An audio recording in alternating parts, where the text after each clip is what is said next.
Sa 2 cups na harina lang at kaunting ingredients ay makakagawa na tayo ka-purple ng masarap na cheese stick bread. At kahit wala tayong oven ay pwedeng-pwede. Perfect itong pang-merienda lalo na kung ipapartner natin ito sa tea or coffee. Sa isang bowl ay pagsamasamahin lang natin ang 1/4 cup ng powdered milk, 1/2 cup condensed milk, 1/3 cup light brown sugar, 1/2 teaspoon ng vanilla, and 1/2 teaspoon ng asin. I-mix lang natin itong mabuti hanggang sa matunaw na ang powdered milk, asukal at ang asin. At habang hinahalo natin ang mixture ay i-shoutout muna natin ang ating ilang viewers. Kay Nida Tolentino from Iran, Gloria Macabanti from Capas Tarlac, Leia Balagtas from Norsagaray at kay Margaret Bungo from Antipolo Rizal. Nung natunaw na ang powder milk, asukal at ang asin ay inihalo na natin dito sa mixture ang kalahating bar ng melted butter or margarine. Mix lang ulit nating mabuti until mag-well combine ang lahat ng ingredients. Kapag okay na, maglagay na tayo ng 2 cups ng harina. Isisif lang natin ito para may iwasan ng pagbuo-buo ng ating butter. And then maglalagay din tayo dito ng half teaspoon ng baking powder. Ituloy lang natin ang paghahalo tapos ay mag-a-add din tayo dito ng 1/4 cup ng evaporated milk. Habang hinahalo ay mapapansin nyo na parang kulang ang liquid ingredients na nilagay natin. Pero huwag kayong mag-alala dahil sakto lang yan sa flour na nilagay natin. Kapag nag-form ng mixture into dough ay ituloy pa rin natin ang paghalo. Hindi na ito kailangang masahin. Kapag makinis na ang dough at wala nang buo-buo, ay ilipat na natin ito sa pan na may parchment paper. And then i-flatten lang natin ito evenly, mga half inch ang kapal.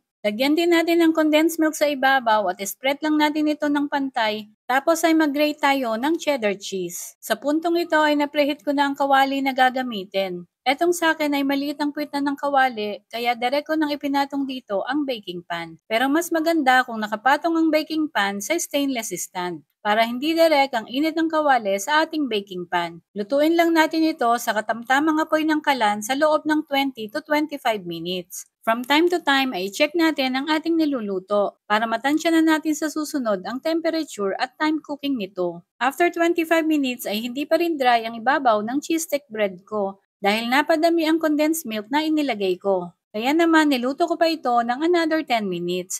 Yun nga lang ay medyo natusta ang ilalim nito. Palamigin lang muna natin ito, saka natin ito hiwain ng pahaba na medyo payat. Marami-rami rin ang nagawa sa konting ingredients lang. Kaya naman nakapagbigay pa ako sa aking pinsan at nakapagtabi ng pangmerienda. At kung andyan ka pa rin na nanonood, ay pakicomment mo naman kung taga saan ka para ma-shoutout kita sa next video. At kung nagustuhan mo ang recipe na ito, ay pakishare and follow na rin ang ating page. So yun lang muna mga ka-purple. Salamat sa pagsubaybay. See you sa next video. Bye!